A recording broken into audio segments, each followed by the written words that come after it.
찾으셨죠? 우리 한 목소리 한 절만 같이 읽도록 하겠습니다. 그러므로 우리는 예수로 말미암아 항상 찬송의 제사를 하나님께 드리자. 이는 그 이름을 증언하는 입술의 열매니라. 아멘. 오늘은 우리가 신앙의 일상 속에서 찬송을 부르는 것에 대해서, 오늘도 우리가 예배 전에 이렇게 찬송을 부르지 않았습니까?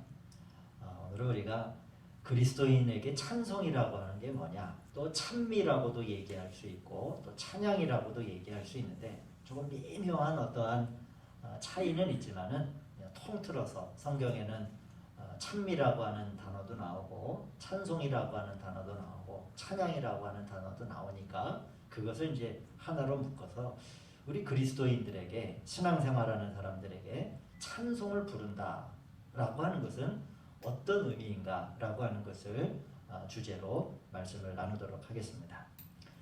오늘 결론적으로 이 히브리서의 이 말씀이 찬송이 무엇인가라고 하는 것을 말씀 안에서 정리해주고 있어요. 그건 뭐냐면은 찬송이라고 하는 것은 바로 제사를 드리는 것이다라고 이 히브리서에서 말씀을 하죠. 그러므로 제가 이제 이 본문을 공동 번역으로 읽으면 이렇습니다. 그러므로 우리는 예수의 이름으로 언제나 하나님께 찬미의 제사를 드립시다 라고 하면서, 단순하게 찬송, 찬미라고 하는 것이 시가적인 어떤 노래만이 아니라 그렇게 우리가 찬양하고 예수의 이름으로 하나님의 이름을 부르며 노래하는 것 자체를 성경에서 무엇으로 표현을 하냐면, 양을 잡고 염소를 잡고 송아지를 잡는 그런 하나의 제사의 의미로 이 히브리서에서 이야기를 하죠. 왜 특별히 제사라고 하는 이름을 썼을까요? 우리 같으면, 지금 같으면은 찬미의 예배를 드립시다, 뭐 이제 이렇게도 얘기할 수 있을 텐데, 이 제사라고 하는 단어는 하여튼 당시에 이 유대인들에게, 또 유대교 그리스도인들에게 제사만큼 가장 확실한 종교적인 용어가 없어요. 왜냐하면 제사라고 하는 것은 이 유대교 사람들에게는 그 삶의 거의 모든 것이었거든요. 하나님을 예배하고 하나님을 제사하는.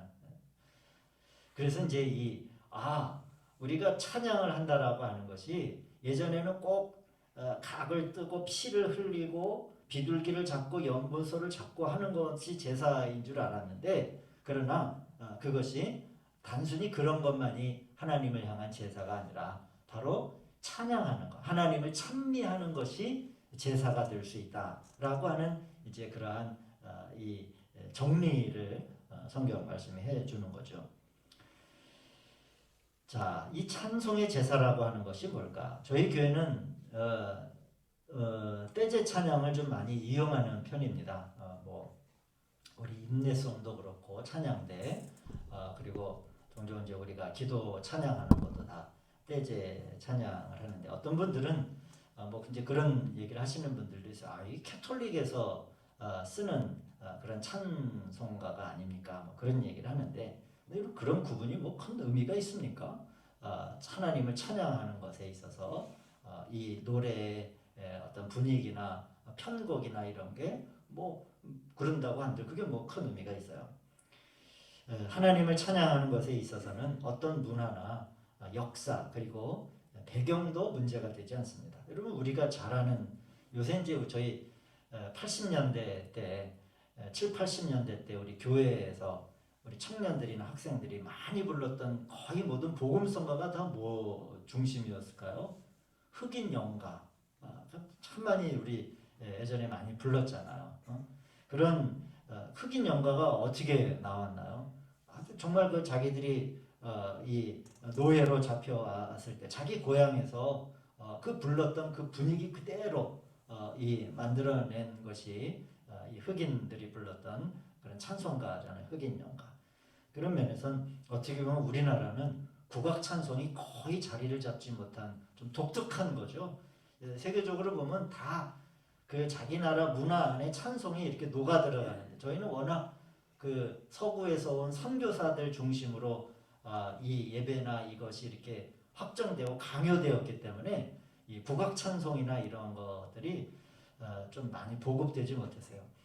예를 들면 여러분 우리 북 같은 거, 뭐 진 같은 거 이게 이제 뭐 정확한 거는 아니지만은 교회사를 연구하시는 분들이 그런 얘기를 해요. 왜 교회 안에 왜 징이 없고 왜 교회 안에 왜 북이 없을까요? 이게 이제 굿할 때나 이게 뭐 무당들이나 굿할 때나 막 이런 게 이제 많이 사용이 되니까 좀 그런 면에서 그런 악기들을 좀 이렇게 배제한 것이 아니에요. 우리나라에 좀 이렇게 복음을 전한 선교사들이 좀 미국의 좀 보수적인 신앙에 좀 근본주의적인 신앙을 가진 분들이 좀 많이 좀 들어온 그런 영향이 있습니다. 제가 이제 떼제 공동체 이야기를 하면서 이 떼제 프랑스에 있는 떼제 공동체는 아마 그 기도 매일 저녁마다 이제 그 예배가 있는데 기도회가 있는데 아마 찬양으로 하는 기도 공동체일 것 같아요. 기도의 거의 50%가 훨씬 넘는 부분이 그냥 계속적으로 반복된 찬양을 부르는데 저도 몇 년 전에 그 산티아고를 가기 전에 프랑스를 들렸을 때 시간적인 여유만 이게 있었으면 꼭 태제 공동체를 좀 들려보고 싶은 마음이 있었는데 도무지 일정을 내지 못해서 못 들린 게 참 지금 생각해보면 좀 너무 아쉬워요. 지금은 뭐 완전 세계 여행이 중단되어 버렸으니까 언제 다시 오픈될 수 있을지 모르고 태제 공동체도 문을 닫았습니다. 그런데 그 수많은 청년들이 각국의 모든 아시아를 비롯해서 많은 청년들이 그 공동체에 가서 그 때로는 뭐 감자 하나 뭐 습 아주 굉장히 식단이 좀 열악하다고 그래요. 다 자원봉사로만 운영이 되는데 근데 많은 젊은이들이 그 공간에 모여 앉아 그 좋지 않은 숙소에서 고생스러우면서도 일주일 뭐 이렇게 예배를 드리고 하는 이유가 뭘까요? 그 찬양을 하는 것 가운데 어떤 메시지보다도 이 말로 된 메시지보다도 함께 화음을 맞추고 찬양하는 것 가운데 아주 깊은 하나님의 임재를 느낀다 하는 거죠. 아주 깊은 하나님의 임재를 그건 말로 설명할 수 없는 거예요. 아주 단순한 저희 교회에서 부르는 찬양은 많이 부릅니다.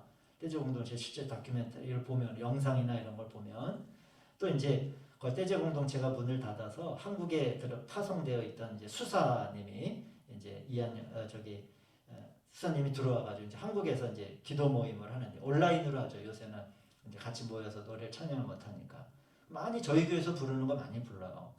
계속 한 두 마디의 단순한 찬양을 부르며 하나님의 깊은 임재를 느끼는 거예요. 여기에는 이 찬양이 주는 어떠한 놀라운 능력이 있는데 저는 그게 뭐라고 생각하냐면 오늘 히브리서의 말씀대로 제사할 때 제사장이 여러분 제사할 때 건덩건덩 제사를 하겠습니까?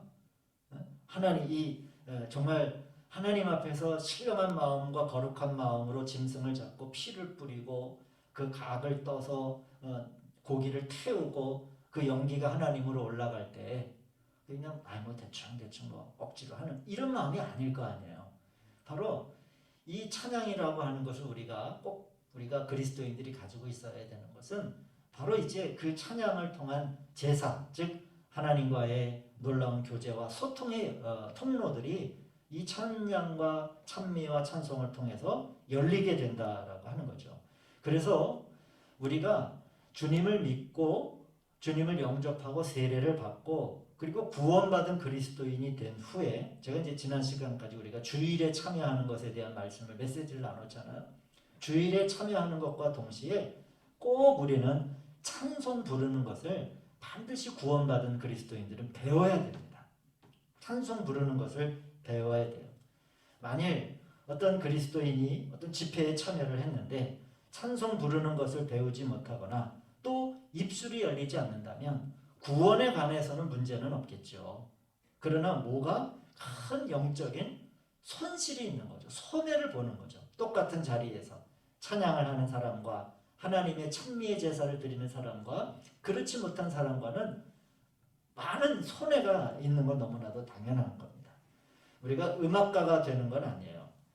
그러나 하나님을 찬송하는 것은 대단히 그리스도인들에게 중요한 일입니다. 우리 주님을 믿고 주님을 영접하여 세례를 받고 구원받은 우리 그리스도인들, 그리고 이제 주일에 참여하시는 우리 그리스도인들은 꼭 하나님을 찬송하는 법을 꼭 배우셔야 됩니다.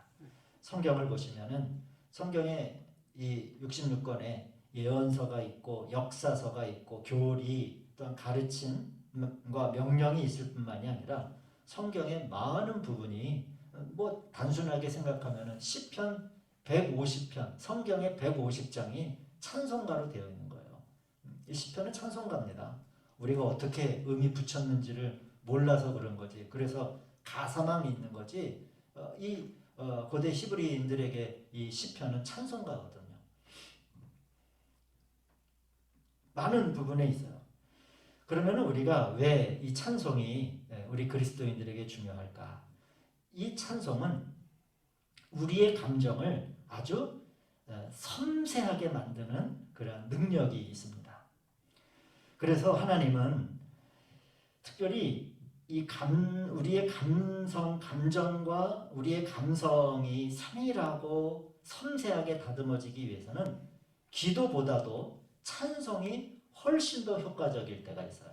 그러기에 우리가 기도도 해야 되지만은 반드시 그리스도인들은 찬송하는 법을 배워야 합니다. 그래서 여러분, 이 역사서와 여러 가지 율법과 계명 속에서도 예를 들면 출애굽기 15장 1절 역사 모세오경 안에 있는 역사서 아닙니까? 그때 모세가 성경에 이렇게 나와 있어요. 출애굽기 15장 1절을 보시면 그때 모세와 이스라엘 자손이 이 노래를 불러서 주님을 찬양하였다. 내가 주님을 찬송하련다. 그지없이 높으신 분 말과 기병을 바닥에 쳐 넣으셨다. 이 찬양이 출애굽기 안에 들어가 있는 거예요. 탈출을 하면서. 탈출을 하면서도 이스라엘 백성들이 그 광야에서도 많은 부분 찬양을 하고 노래를 부르고 춤을 췄다라고 하는 것을 우리가 보게 되죠. 또 바울 서신 가운데서도 교리를 가리키고 설명하는 바울 서신의 많은 책 중에서도 이 보시면은 로마서 11장 33절 이하를 보시면 성경에 이렇게 따옴표가 되어 있습니다. 이러한 따옴표가 되어 있는 것들은 많은 부분 시입니다. 구약에 있는 시를 인용한 것, 그 시라고 하는 것은 노래죠, 노래. 이런 것들을 통해서 우리가 성경 안에 들어가 있는 여러 가지 이 노래, 찬송을 통해서 우리가 알 수 있는 것은 하나님은 우리에게 찬송을 주신 목적은 뭐냐면 백성들의 느낌이 섬세하게 되기를 원하신다라고 하는 것을 우리에게 보여주는 거죠. 여러분 우리 섬세한 감정이 있는가 하면 거친 감정도 있죠. 화내고 성질을 내는 것은 거친 감정이라고 얘기할 수 있어요. 그러나 화를 내지 않으면 다 섬세한 감정을 갖는가? 그렇지 않아요. 그렇지 못한 사람도 있죠. 하나님은 우리가 사랑과 긍휼과 자비와 동정, 온유함, 여러분 우리 성경 안에 있는 많은 우리 그리스도인들의 열매는 표현이 되어야 되는데 어떤 방식으로 우리가 마음이 섬세하면 섬세할수록 우리들의 사랑과 긍휼과 우리들에게 있는 자비 이러한 것들이 우리들의 감성이 섬세할수록 더 잘 표현이 되는 거예요. 그래서 하나님은 우리 믿는 그리스도인들의 감정이 거칠어지기를 원하지 않으세요. 그건 하나님의 원하심이 절대로 아닙니다. 거친 감정을 가지고 표현하기보다는 섬세한 감정 가운데 당신께서 우리에게 행하시고자 하는 바가 밖으로 표출되기를 원하시는 거죠. 그래서 여러분 하나님께서는 우리를 구원받은 후로부터 우리의 감정을 하루하루 훈련시켜서 섬세하게 하신다라고 하는 것을 알아야 합니다. 여러분 좋은 그리스도인이 되려면 반드시 섬세하고 부드러운 감정을 가지셔야 됩니다. 이거는 성도님들에게만 말씀을 드리는 게 아니고 저를 향한 말씀이기도 해요. 우리 이현우 목사님도 좋은 목사가 되려면 섬세한 감정을 가져야 돼요. 그래야 하나님을 잘 표현할 수 있어요. 이거는 훈련입니다. 처음부터 딱 되어진 게 아니에요. 자꾸 이렇게 저도 거친 사람이거든요. 생각해보면 젊었을 때 그런데 자꾸 이제 훈련이 되는 거예요. 그러면서 더 많은 부분 하나님을 표현하게 되는 것이고, 여러분, 그래서 부르지 않으면, 하나님을 찬미하지 않으면 입술은 점점점 무거워집니다. 틀림이 없어요. 그러나 부르면 부를수록 입술이 열리고 또 제사를 통해서 우리들의 마음이 열리게 됩니다. 찬양이 꼭 기쁘고 이렇게 저 애굽의 군대 기병을 다 물속에 쳐넣으셨다, 이런 기쁜 일만 있을 때만 찬양하는 것은 아닙니다. 성경의 많은 부분 고통 가운데서도 찬양을 해요. 그 찬양에는 고통의 편도 있습니다. 우리 시편 42편 7절 보시면은 파도와 물결이 나를 엄몰하도소이다. 시적인 찬양의 가사인데, 여러분, 파도와 물결이 나를 그냥 완전히 덮어버렸다 라고 할 때 그 노래를 부르는 사람의 형편을 우리가 유추해 볼 수 있죠. 사람들에게서 버림과 비방과 핍박을 받을 때 하나님은 그러나 그 가운데서도 찬양을 받으시기를 하나님은 원하십니다. 대표적인 게, 여러분, 오늘 시간이 없어서 그 부분은 못하겠지만 바울과 실라가 감옥 안에서도 하나님을 찬미하며 그 찬양의 소리를 듣고 사람의 그 섬세한 감정을 통해서 간수들의 마음이 변하게 되고 회개의 역사가 일어나고 복음이 심어지는 역사가 일어나는, 말로 한 시간을 막 가리켜서 간수가 회개하고 구원받은 게 아니라 단지 하나님을 찬양하는 것 가운데, 저는 그게 뭘까 생각을 해요. 바울 안에 있는 그 하나님의 마음이 아주 섬세하게 그 딱딱한 사람의 마음의 빈틈을 헤집고 들어갈 수 있다. 제가 이거를 좀 표현을 하자면 이런 거죠. 사람의 마음이 철벽 같은 사람은 없는 것 같아요. 모르겠어요. 요새 같아서는 막 아이들 학대하고 막 이런 거 보면 사람의 마음이 어디까지 악해질 수 있을까는 모르겠는데, 하여튼간 사람의 마음이 이 스테인레스 같이 그냥 완전하게 되는 것이 아니라 어떻게 이렇게 현미경으로 들여다보면 저는 미세한 틈이 있다, 그런 생각이 들어요. 그래서 그 미세한 틈에 스며들어야 되는데 말이라고 하는 것은 어떻게 보면 이런 덩어리 같은 거예요. 그래서 그 섬세한 틈을 가르지 못하는 거예요. 그럴 때 필요한 게 뭘까? 바로 섬세한 하나님의 마음, 그런 제사의 표현인 찬송이 그 마음의 틈을 가르고 그 속에 흡수되고 침투되게 할 수 있겠다 하는 그런 생각을 합니다. 우리 한번 성경 두 군데만 찾아보시고 말씀을 마무리하도록 하겠습니다. 시편 55편 17절. 한번 제가 이거 예전에 우리 성도님들에게 말씀드린 것 같은데, 시편 55편 17절.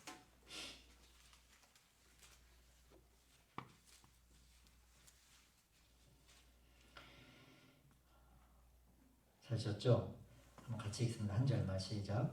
저녁과 아침과 정오에 내가 근심하여 단식하리니 여호와께서 내 소리를 들으시도다. 아멘. 또 한 구절 더 우리가 보도록 하겠습니다. 시편 119편 한번 보시죠. 네, 좀 뒤쪽으로 넘어가셔서요. 시편 119편 164절.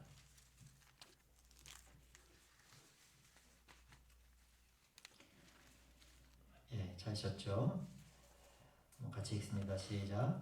주의 의로운 규례들로 말미암아 내가 하루 7번씩 주를 찬양하나이다. 우리 시편 55편을 보시면은 저녁과 아침과 정오에 내가 기도하며 큰 소리로 부르짖으리니 그리하면 그가 내 음성을 들으시리로다. 기도는 하루 아침 저녁과 이스라엘의 그 하루는 저녁서부터 시작하잖아요. 유대력은 저녁과 아침과 정오 이렇게 시작해요. 우리는 아침, 정오, 저녁이 아니라 하루에 3번 기도하는 거예요. 기도는 하루에 3번 하지만은 주님의 의로운 명령으로 인하여 내가 하루에 7번씩 주를 찬양합니다. 찬양은 하루에 7번씩 한다라고 성경을 말씀하고 있습니다. 다윗은 하루에 하나님의 은혜를 입고 하루에 7번씩 하나님을 찬미하였다라고 하는 거죠. 사랑하는 여러분, 우리가 기도를 할 때 우리가 하루에 3번 기도하는 거 아주 좋은 일입니다. 그러나 또한 그것과 더불어 더 좋은 일은 하루에 7번씩 주님을 찬양하는 일이에요. 목사님 어떻게 하루에 7번씩 딱 자리에 앉아 찬양을 하나? 찬양이 그렇습니까, 여러분? 노동요가 있잖아요. 우리나라에 보면 설거지 하실 때, 길을 시간 내셔서 산책하실 때, 또 어떤 자리에서든지 하나님의 이름을 짧은 찬양으로라도 한번 이렇게 찬송을 좀 해보시길 바랍니다. 제가 요새 갑자기 제 마음에 하나님께서 하나의 노래를 주셔서 꽂혀있는 노래가 있는데, 이제 하나님께서 제게 이렇게 하나의 찬양을 주시면 꼭 이제 다음번에 우리 교회에서 예배 때 이제 사용하게 되더라고요. 파송의 노래라고 하는 찬양을 하나님께서 어느 순간 갑자기 주셨어요. 그래서 요새 그냥 그 찬양을 참 많이 듣습니다. 많이 듣기도 하고, 또 저 연습도 해야 되고 하니까, 아주 오래된 찬양이에요. 아주 엄청 오래된 CCM인데 요새 새롭게 다시 그 가사가 들리고 그 내용이 다시 들리고, 어떻게 보면은 이 시대에 주의 발걸음으로 이 세상을 나가야 하는 우리들에게 참 필요한 노래겠다라고 하는 그 마음이 그냥 너무 이렇게 깊게 저에게 주시는 거예요. 그리고 여러분, 하루에 3번 기도하시는 거 좋은 일이고, 또 더불어 하루에 7번 찬양하시는 우리 성도님들, 그렇게 찬양의 제사를 잘 드리는 것 가운데, 여러분, 제사라고 하는 것은 뭡니까? 제사는 우리가 하나님 앞에 작은 것을 올려드리면 하나님으로부터 더 큰 것을 받는 게 바로 제사잖아요. 제사는 하나님이 받으시기만 하는 게 아니니까, 여러분, 내가 어려움을 당할지라도 하나님은 찬양받으시기에 여전히 합당하신 분이시다. 내가 궁핍함에 있을지라도 눈물을 흘리며 우리가 찬양할 때 기쁨으로 단을 거두고 돌아오는 그러한 수확하시는 그런 우리 성도님들 되시기를 시간 주님의 이름으로 축원드립니다. 다음 시간에는 우리 찬양의 능력과 역사에 대해서, 찬양은 그럼 구체적으로 어떠한 것들을 우리에게 주시는가를 메시지를 나누도록 하겠습니다. 기도하시겠습니다. 자비로우신 아버지 하나님, 저녁과 아침과 정오에 내가 기도할 때 하나님께서 내 음성을 들으시는 줄로 믿습니다. 그러나 주님의 의로운 명령들로 내가 하루에 7번씩 찬양할 때 하나님 기쁨의 큰 단을 거두게 될 줄로 믿습니다. 우리의 찬양의 제사를 받아 주시옵소서. 예수님의 이름으로 기도하였습니다. 아멘. 주님 때문이라 내가